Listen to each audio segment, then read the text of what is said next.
On social media, the Watts family looked picture perfect. Shannon posted cheerful videos of Chris playing with daughters Bella and Celeste. Their home in Frederick was spotless. Their smiles seemed real. But behind the camera, the marriage was falling apart. Chris, a quiet, soft-spoken oil worker, had grown distant. He'd lost weight, started dressing differently, and secretly began seeing a woman from his office. Shannon noticed the change. Friends said she was desperate to save her marriage. She was pregnant with their third child, a boy she planned to name Nico. She believed things could still work. She had no idea she was living with a man preparing to destroy everything. At 8:30 a.m. On August 13th, Shannon's friend, Nicole Atkinson, drove by to check on her. Shannon had missed a doctor's appointment, totally out of character. Her car was still in the garage. The children's car seats were inside. The front door was locked. No answer to texts or calls. Nicole panicked and called 911. Police arrived and began a welfare check. Chris pulled up moments later, wearing a gray t-shirt and acting strangely calm. Let them in showed them a run, phone, purse, medications, all untouched. He said she probably took the girls to a friend's house. But there was no sign of them. And something about Chris felt off. A neighbor's security camera caught him backing his truck into the garage. Early that morning, something he never did, the neighbor quietly told police. He's not acting right.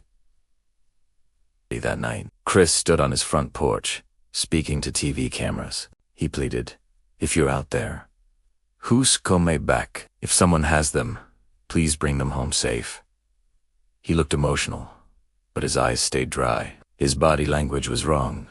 Arms folded, rocking back and forth, avoiding direct answers. Millions of viewers didn't take note yet, but they were watching a killer pretending to be a victim. Behind the scenes, detectives were already suspicious. They'd placed GPS trackers on his truck, downloaded his phone data, and pulled the neighbor's footage. Every clue pointed straight back to him. The next day, Chris voluntarily went to the police station. Detectives sat him in an interview room with a polygraph examiner named Tammy Lee, one of the best in the state. "Before the test," she said calmly, "just so you know, no one passes if they're lying."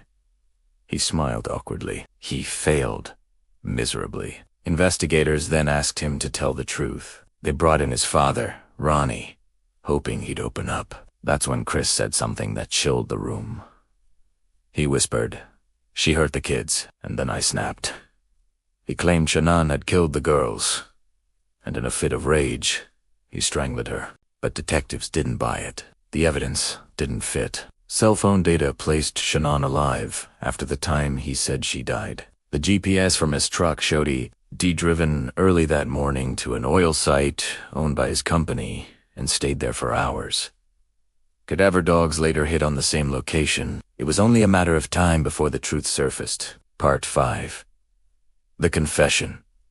11:31 to 15 o'clock. On August 16th, investigators confronted Chris with the forensic evidence. The polygraph, the GPS, the surveillance video, all pointed to one conclusion.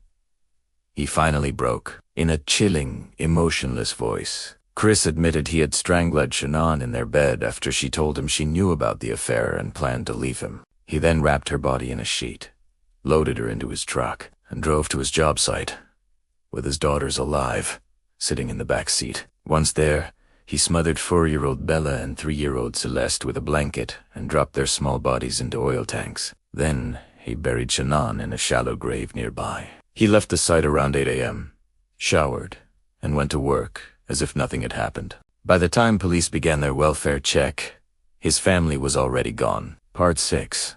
The Arrest and Trial, 1501 to 1830. Chris Watts was arrested that same day, charged with 5 counts of first-degree murder, unlawful termination of pregnancy, and tampering with evidence. The world was horrified. The perfect family man had turned out to be a cold, calculating killer. In November 2018, to avoid the death penalty, Chris pleaded guilty to all charges. During sentencing, the courtroom fell silent as Shannon's family spoke. Her father, Frank Ruchek, said, "You took away my daughter, my grandchildren, and my unborn grandson. I trusted you. The judge called the murders the most inhumane and vicious crime I have ever seen.